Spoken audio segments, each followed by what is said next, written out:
and then having a tough one against Auburn, barely escaped that. Got beat down by Georgia in the SEC championship.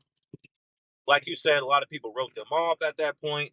Well, they come back and they avenged that loss to the Sooners, and they went on the road to Norman and beat them in the first round.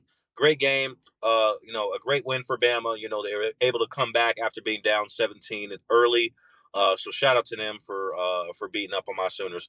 But they come into this game like we know everything about Bama. We're not surprised to see them here.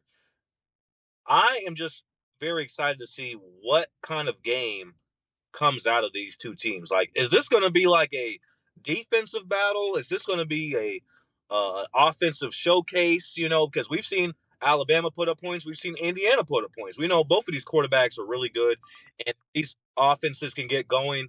They're both of them are really hard to stop. So I'm really curious to see what kind of game this is because I don't know. I think anything could happen in this game. I think Indiana could win by a blowout. I think Alabama could possibly win by a blowout. It's just like anything could happen in this game. I don't know. This could be a nail biter.